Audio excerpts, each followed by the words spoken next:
جہاں سے تم سوچنا ختم کرتے ہو وہاں سے اللہ کی تدبیریں کام کرنا شروع کر دیتی ہیں، اور جو چیزیں تمہیں وہم و گمان میں بھی نہیں ہوتی نا، وہ تمہاری قسمت میں لکھی ہوتی ہیں اس پروردگار نے۔ پتہ ہے اللہ ہر وقت تمہاری نگہبانی کر رہا ہے۔ وہ خود قرآن میں کہہ رہا ہے، قسم ہے آسمان اور رات کے نمودار ہونے کی، کوئی جان ایسی نہیں جس پر وہ نگہبان نہ ہو۔ اگر تم یہ سمجھتے ہو کہ معجزے نہیں ہوتے تو سنو، میرا رب تو خود فرما رہا ہے کہ ہم ہی ہیں جس نے زمین کو فرش بنایا اور تمہارے اوپر 7 مضبوط آسمان قائم کر دیے اور ایک نہایت روشن اور گرم چراغ پیدا کیا اور بادلوں سے لگاتار بارش برسائی۔ تو جس ذات نے پوری دنیا تخلیق کر دی، اس کے لیے تمہاری ان چھوٹی سی آرزوؤں کو پورا کرنا کیا مشکل ہے؟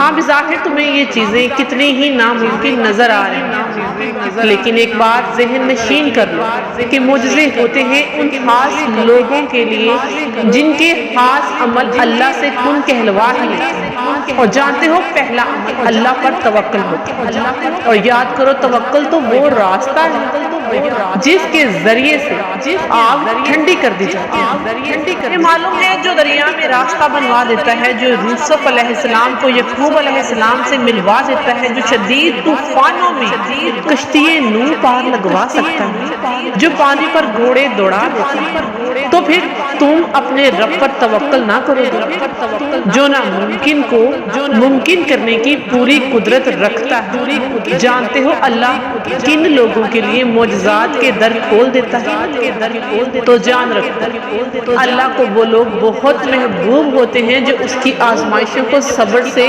گزارتے اور صبر کا دامن ہاتھ سے نہیں چھوڑتے اور نہ ہی اپنے یقین کو کمزور ہونے دیتے اور اپنے وجود کی کرچیوں کو سمیٹ کر اللہ کی محبت سے جڑ جاتے ہیں، کیونکہ اگر تم مایوس ہو جاؤ گے تو اللہ کے معجزات سے بھی دور ہو جاؤ گے۔ یاد رکھو صبر کرنے والے کبھی مایوس نہیں ہوا کرتے۔ قرآن میں اللہ پاک نے صبر کرنے والوں معجزوں کی بشارت سنائی ہے۔ قرآن کہتا ہے سورہ بقرہ میں، اے نبی اپنا رب کا فیصلہ آنے تک صبر کرو، تم ہماری نگاہ میں ہو۔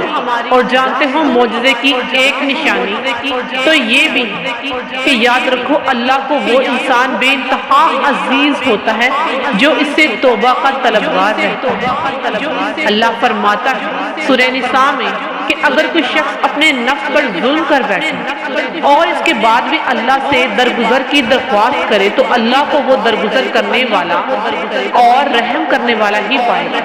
یاد رکھو جب تم زمین و آسمان کے خالق کے آگے بے بس ہو کر ندامت کے آنسو بہاتے ہو تو وہ مہربان پروردگار عالم تمہارے بند لبوں کی اور گرتے آنسوؤں کی بولی پر قربان ہو جاتا ہے۔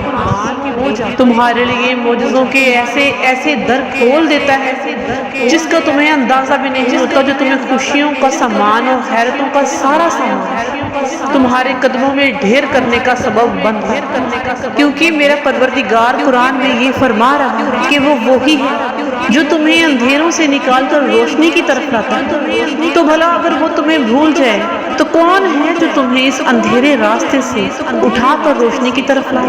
اگر تم معجزوں کی راہ ہموار کرنا چاہتے ہو تو اپنے توکل کو، اپنی دعاؤں کو اس یقین کے ساتھ اور مضبوط بناؤ کہ وہ رب جو تمہیں کبھی گرنے نہیں دے۔ تمہارے سامنے خواہ کیسے ہی حالات آ رہے ہیں تو یاد رکھو جس طرح تم اپنی زندگی کے ایک معاملے کا حساب رکھتے ہو، اللہ بھی اپنے بندوں کے ایک سجدے کا، ایک دعا کا حساب رکھے ہوئے ہیں۔ ارے وہ تو ایک آنسو سے مانگی ہوئی دعا کو نہیں بھولتا۔ بس مطمئن ہو جاؤ تمہاری مانگی ہوئی تمام دعائیں بہت جلدی معجزوں تک کا سفر کر لیں گی اور وہ سب رنگ لیں گے انشاءاللہ تعالی۔ میری دعا ہے کہ اللہ کریم آپ تمام لوگوں کی تمام حاجات کو پورا فرمائے اور آپ کی مانگی ہوئی تمام جائز حاجات کو اللہ تبارک و تعالیٰ اپنے نبی کریم صلی اللہ علیہ وآلہ وسلم کے صدقے